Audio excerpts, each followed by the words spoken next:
Bem-vindo ao Projeto Escola na Web. Hoje vamos falar sobre as questões técnicas relativas à química na tragédia das explosões em Beirute. Então, acompanhe o vídeo que você vai tirar alguns aprendizados, a química por trás dessa situação dramática que aconteceu no dia 4 de agosto de 2020, lá no Líbano, na capital do Líbano, tá? Então esse acidente aconteceu na zona portuária, foram algumas explosões que aconteceram, tá, pessoal? E que aparentemente tiveram relação com o estoque 2.750 toneladas de nitrato de amônio, um composto que estava estocado por lá aparentemente há mais de 6 anos, tá? Então nós vamos entender aplicações industriais desse composto, obtenção, por que é que esse composto se decompõe, em quais condições ele se decompõe, compreender a reação da decomposição deles, tudo nesse vídeo. A explosão é um fenômeno que tem um epicentro, tá? Um epicentro onde acontece o gatilho inicial e ali acontecem dois fatores fundamentais: uma grande expansão de volume e uma geração, liberação de grande quantidade de energia em algumas formas, como calor, som e cinética, tá? O que vai levar massas de ar a se deslocarem numa pressão elevada, a partir desse epicentro, radialmente para a periferia, tá? E nessa onda de pressão e de calor que se desloca a partir do epicentro e que vai perdendo força quando vai se distanciando desse centro de ocorrência, nós temos a demolição, nós temos a destruição do entorno, tá? Dos objetos ao entorno que vão sendo arremessados, que vão sendo demolidos. Os danos das explosões em pessoas em geral, nós mencionamos 3 efeitos, categorizamos 3 efeitos. Efeito fisiológico, geralmente as pessoas são atingidas pela energia sonora, pelo barulho, elas são atingidas no tímpano, tá? Objetos, geralmente, e o clarão, a libertação de luz, de energia na forma de luz, pode ferir os olhos, tá? E a capacidade cardiopulmonar. Esse efeito a gente chama de efeito fisiológico. Nós temos um outro efeito que é o efeito térmico, que é aquele efeito que gera queimaduras devido à libertação de grande quantidade de calor e elevação da temperatura local, tá? A partir desse epicentro, tá? Além desses 2 efeitos, nós temos um terceiro, que é o efeito mecânico, que é o efeito geralmente de carregar e de arremessar objetos devido a esse poder cinético de arraste, ok? Além disso, pessoal, é muito característico e sempre gera algumas dúvidas nas pessoas aquela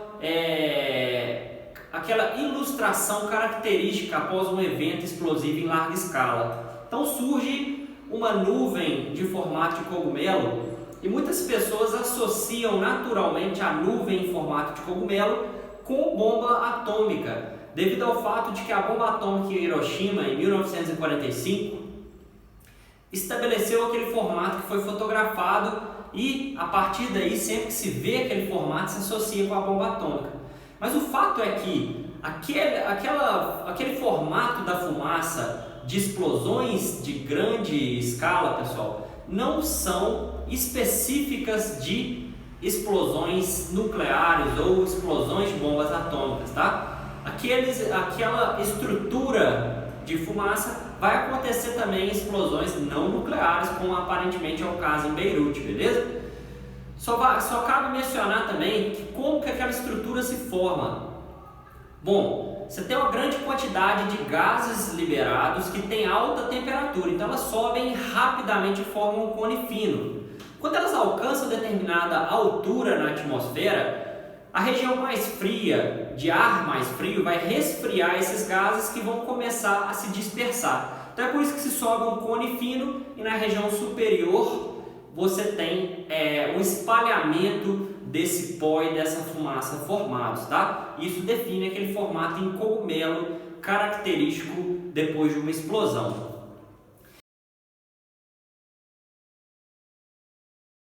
As explosões nucleares consistem no processo de fissão nuclear. O que é esse processo? Basicamente tem ruptura de núcleos atômicos. Então o núcleo do átomo, pessoal, que é lá denso, que é lá bem estável, na maioria dos elementos que a gente conhece, esse núcleo é rompido, há um decaimento de uma quantidade de massa, tá?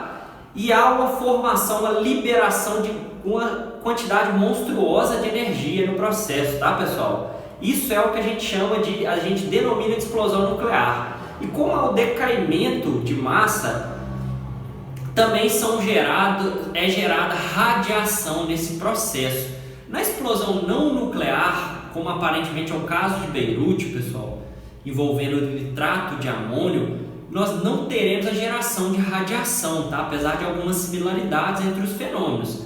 Além disso, pessoal, alguns especialistas afirmam que a explosão em Beirute equivale a aproximadamente 10% do que foi a explosão da bomba atômica em Hiroshima. Só para vocês terem uma ideia da escala que é uma explosão de uma bomba atômica, tá? Então uma explosão gigante como a de Beirute chegou a 10% da explosão que deve ter sido em Hiroshima, pelos cálculos feitos pelos especialistas. Algumas outras informações comparativas. A explosão em Beirute equivaleu a mais ou menos 1.155 TNTs explodindo, tá? E também equivaleu mais ou menos a um terremoto de 3.3 na escala Richter, tá?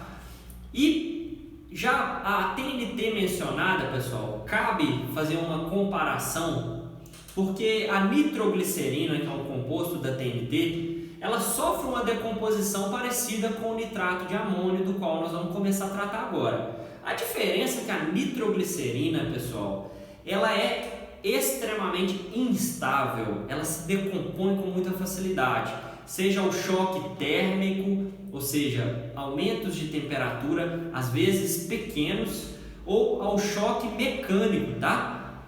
Então a nitroglicerina, ela explode com facilidade até quando ela cai de algum lugar, quando ela sofre algum impacto com alguma superfície. Isso é diferente do nitrato de amônio, pessoal, que é um sal, é um produto iônico, tá?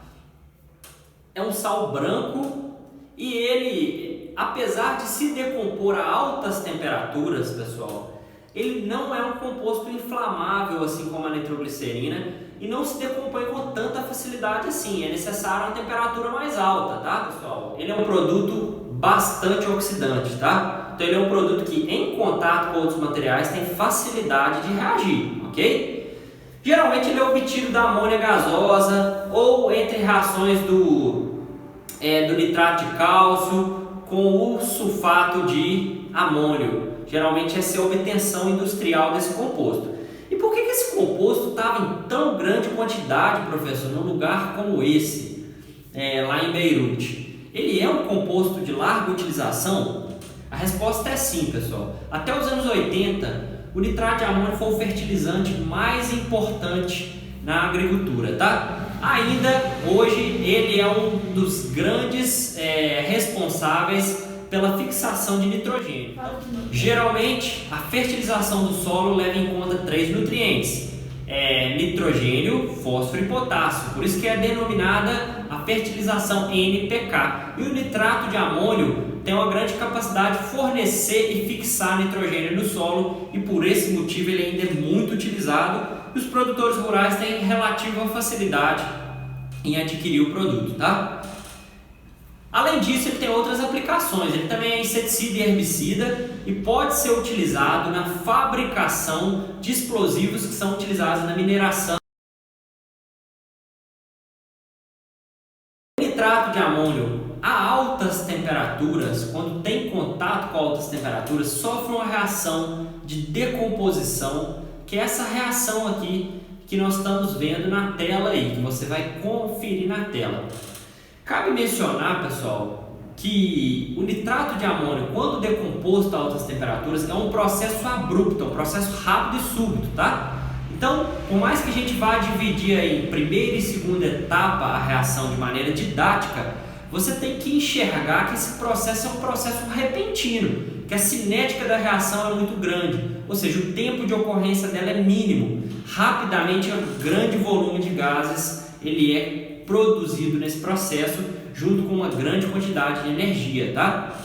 Então, nós temos inicialmente o nitrato de amônio, gente, gerando o óxido nitroso e vapor de água numa primeira etapa, e numa segunda etapa nós temos gás nitrogênio e oxigênio formados, beleza? E essa aí é a reação global. Depois de feitos os descontos dos reagentes e dos produtos, nós temos aí um resultado de gás nitrogênio, gás oxigênio e vapor de água em volumes gigantescos, assim como uma grande liberação de quantidade de energia, tá?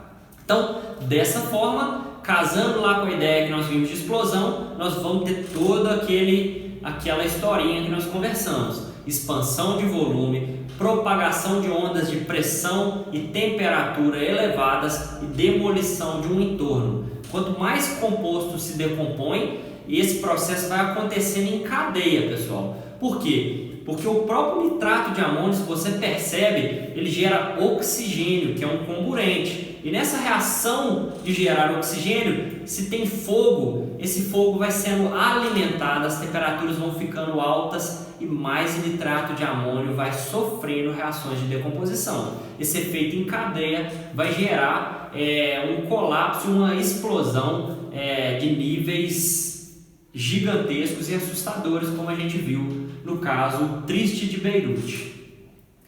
Então, pessoal, essa foi a descrição técnica do caso, algumas nuances, alguns processos de química envolvidos para a gente trabalhar a parte de ciências da natureza nesse caso em específico, tá? Essa foi sem dúvida uma das maiores tragédias de explosão não nucleares que já aconteceram na história da humanidade, tá?